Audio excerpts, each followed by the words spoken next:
El programa y tenemos a Miguel. ¿Qué tal, Miguel Luis? Cabero. ¿Qué tal? ¿Cómo andas, caballero? Muy bien, muy bien. Desde final de año prácticamente. Final de año ya, ¿no? Sí. Bueno, yo no sé si he entendido muy bien por el chat, pero había alguien que ya estaba pensando. Es que no me he enterado muy bien, la verdad. Pero estaban ahí, ¿no? En la compota. Bueno, no, a la compota vamos ahora. Vale. Lo que oía antes con el tema de los divorcios, ¿no? El tema de las herencias, ¿no? No sé si querían matar ya a alguien antes de tal, o no sé si iba por ahí, ¿eh? Ya me tendré que informar bien. Yo las conclusiones que he sacado es que para casarte tienes que hacer un DAFO. Sí. No. Y después para divorciarte tienes que estar arruinado ya directamente. Pues nada, para casarnos llamaremos a Rick, con todo el tema del DAFO, y en cuestión de arruinar, pues nada, para que el mismo abogado que está por aquí pues nos lo enfoca.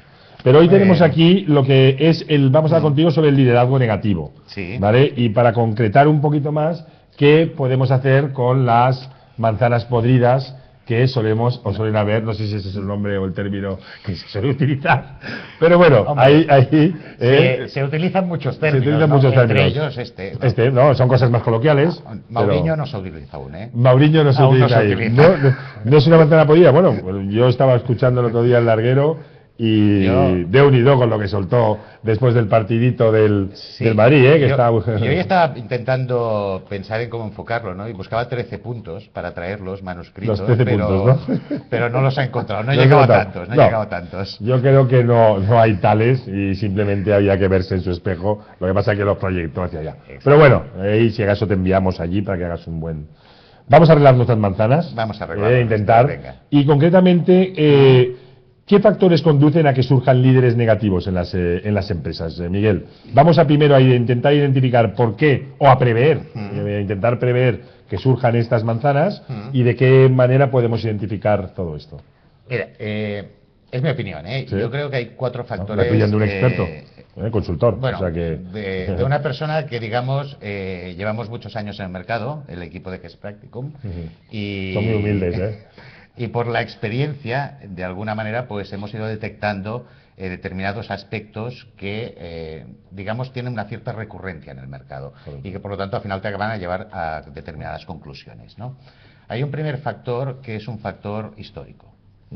Vivimos en una sociedad, en la primera charla que hicimos hablamos del jefe, del líder, del management, ¿vale? Vivimos en una sociedad donde prepondera el factor de ocupar determinadas posiciones, el factor personal.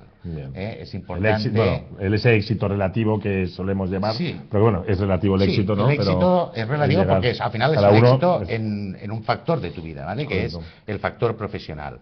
Entonces, ese es un elemento que es importante. Fíjate, hoy en día que hablamos permanentemente de la productividad, pero nadie habla de la creatividad, ¿vale? Entonces, seguimos pensando aún en productividad. Antes más en producción, ahora más en productividad. Aún nadie me ha sabido explicar exactamente la diferencia, ¿vale? Pero pero pocas veces hablamos de la creatividad en el entorno empresarial. Entonces, este primer factor, que es un factor histórico de reminiscencias que nos vienen del pasado, está allí. Hay un segundo factor que yo llamaría un factor cultural, ¿vale? Nos encontramos ante una sociedad donde el expresar las debilidades que tiene la persona o el ser humano no está bien visto. Nadie es perfecto en esta vida. Entonces, evidentemente, todo el mundo tiene debilidades o aspectos a mejorar en su vida.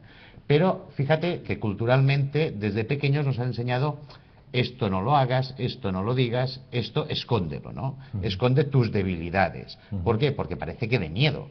Es decir, oiga, yo en esto pues no soy bueno, o tengo muchos aspectos para poder mejorar, ¿vale? Entonces, este factor es un segundo factor que tenemos allí. Hay un tercer factor que yo llamaría un factor educativo. Fíjate, y hemos tenido, hace un rato, estábamos con mi hijo, que hoy ha venido por aquí por el programa. Está por ahí, por cierto. Y preguntabas, oye, ¿qué tal las notas y tal? Realmente sacaba unas notas excelentes, ¿vale? La típica pregunta que no me gustaba que me hacían a mí, se la pregunta a tu hijo. Bueno, como misión de padre, ¿qué tienes que decir? Hombre, son mejorables. Esta es tu misión como padre. Pero fíjate que esta misión como padre es una misión que también nos viene dado muchas veces por factores culturales, ¿no? Siempre exigimos, pero incluso la propia escuela, y hablamos de la escuela y de la familia en esta parte de la educación, educa en base a unos estándares. Tú valoras en base a que sepa matemáticas, a que sepa ciencias, a que sepa física, química, cuando llegue el momento, etcétera, etcétera, etcétera. Pero no se valora el hecho de trabajar en equipo, desenvolverse en la propia tiene sociedad, creatividad. O sea, estos factores, que son factores que después son primordiales en el mundo empresarial, no son factores que se valoran. Incluso en la propia entorno empresarial, muchas veces, porque estás ajetreado por otras cosas, y aquí en tono, en casa de Herrero, cuchillo de palo, yo en tono me da culpa directamente en muchas ocasiones, te viene tu hijo o tu hija y te muestra no sé qué, y tú dices en aquel momento, lo importante ahora es que hagas los deberes de matemáticas o que hagas caligrafía y escribas mejor, ¿no? Y el chaval te está mostrando aquello con ilusión, y tú inconscientemente reaccionas, ¿por qué? Porque culturalmente ya llevas ese factor, y por lo tanto eso se transmite de alguna manera. Y por último, yo creo que es como resumen de los anteriores, es la autoestima, ¿vale? Todos los anteriores factores de alguna manera afectan a la autoestima de la persona. La autoestima de alguna manera es lo que genera al final el hecho de cómo tú actúas, porque es el hecho de cómo tú te sientes, ¿vale?, ante la relación con los demás. Ese serían un poco los 4 factores que determinarían el hecho histórico de por dónde venimos y por qué se produce el hecho de tener líderes negativos en la empresa. O sea, negativos en el entorno empresarial. Perfectamente los estás ubicando, lo estamos trasladando a un modo de educación, ¿no? Estamos identificando que la educación, que es decir, que ya de temprana edad ya estamos creando esa manzana en un momento dado. Lo que no estamos es fomentando el hecho de que la persona que tenga, hay una parte que es genética, evidentemente, la persona que tenga esos genes, el corregirlos a tiempo. O sea, siempre estamos a tiempo de corregirlos, punto de partida número 1. Pero muchas veces, en lugar de corregirlos en una temprana edad, donde realmente tú puedes reconducir esta situación con más facilidad, ¿vale? Llega el momento en que ya te encuentras que cuando esa persona está en el entorno empresarial, realmente allí es donde surge el hecho de que se convierta en un líder negativo dentro de ese entorno empresarial. ¿Es reconducible este tema? Sí. Porque podemos ver perfectamente que tiene otros valores que sí que son interesantes, sí, ¿vale? Eso es reconducible, no tenemos ese líder. Evidentemente, siempre el líder negativo tiene que hacer un trabajo, yo te diría, prácticamente de coaching. De coaching, totalmente, vamos, sí, tiene que hacer un trabajo individual, vale. Tiene él mismo que reconocer dónde están esas carencias. ¿Vale? Tiene que empezar por él mismo, esa parte. Evidentemente tiene que empezar por él mismo, reconocer esas carencias, esos aspectos a mejorar, y a partir de aquí ir trabajando en esa mejora. Pero fíjate que, claro, esa mejora muchas veces viene determinada por lo que es la autoestima o la autoafirmación de la persona. Vale, has hablado de la autoestima. Sí. ¿Cómo y por qué es un factor fundamental? ¿Por qué? ¿Y cómo se puede mitigar ese Porque aspecto? Fíjate que la autoestima al final es cómo tú te relacionas contigo mismo y con los demás.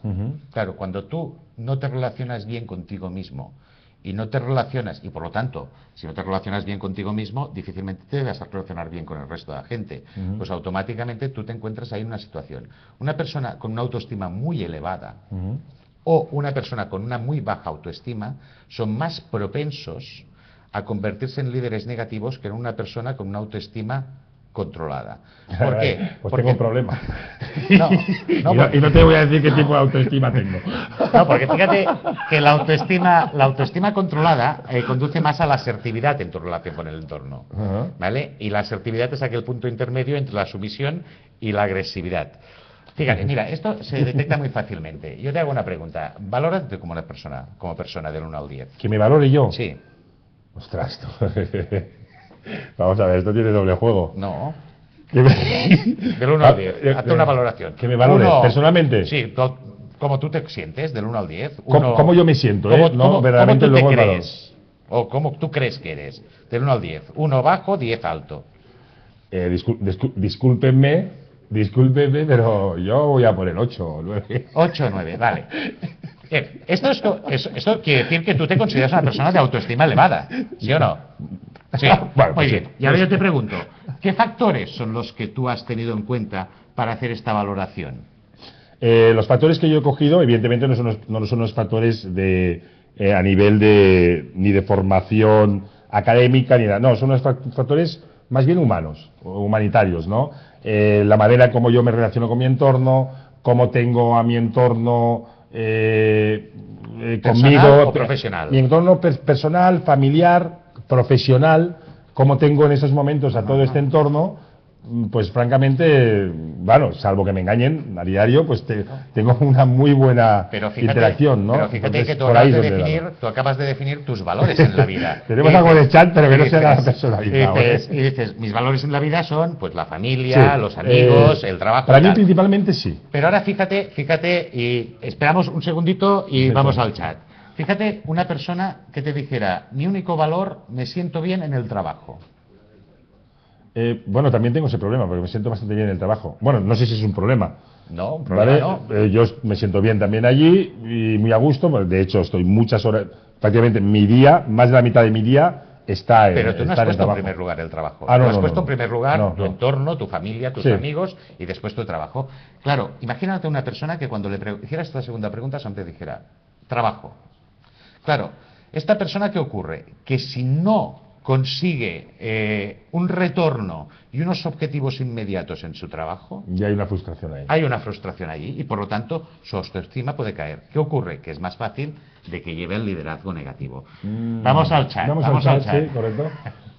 Sí, Alex comenta que un día le dijo un directivo, que a las manzanas podridas hay que echarlas, sea cual sea el precio, porque por mucho que cuestes resulta barato al final.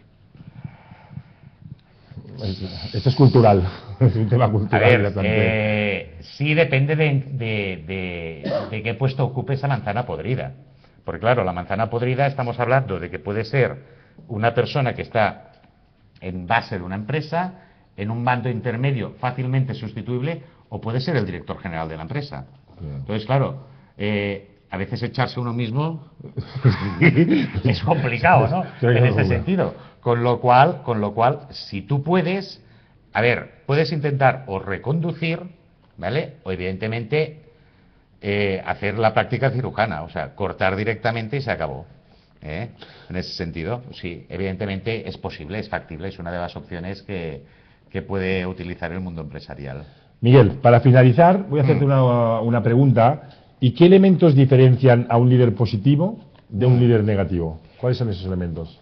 Fíjate, cuando hablábamos del líder positivo, hablábamos que era una persona que buscaba por encima del bien particular el bien común, ¿vale? El líder negativo no, o sea, busca su propio interés por encima del interés del grupo, siempre. Con lo cual este sería el primer factor diferencial entre los dos.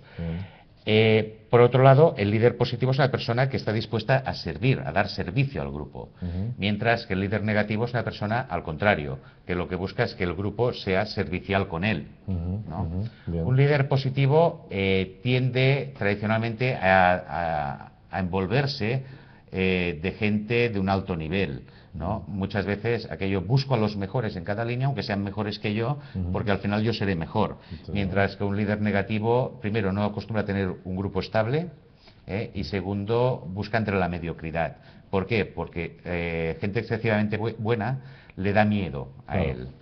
Evidentemente, para que lo deje... Otro factor es el líder positivo es una persona que siempre intenta hacer crecer a su equipo. Mientras que el líder negativo no. El líder negativo no busca el crecimiento de las personas, sino que lo que busca es la sumisión. Que esas personas, de alguna forma, entre comillas, le hagan la pelota, hablando mal y en plata, ¿no? Y, por otro lado, el líder positivo es una persona que siempre busca la iniciativa y creatividad en su entorno, mientras que el líder negativo normalmente acaba convirtiendo el entorno en control y burocracia constante.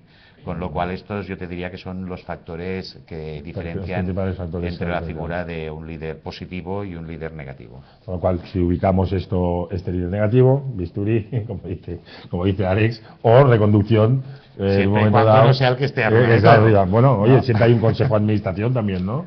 Sí, bueno, en un momento, según qué empresa, según qué empresa y qué perfil. Bueno, Miguel, pues muy interesante, me has puesto en un compromiso, ya veremos, el cheque de hoy va a bajar un poco, pero bueno, ha estado bien y ha sido agradable. Gracias, Miguel, y hasta la siguiente semana. Bueno, gracias y feliz Navidad a todos. Gracias.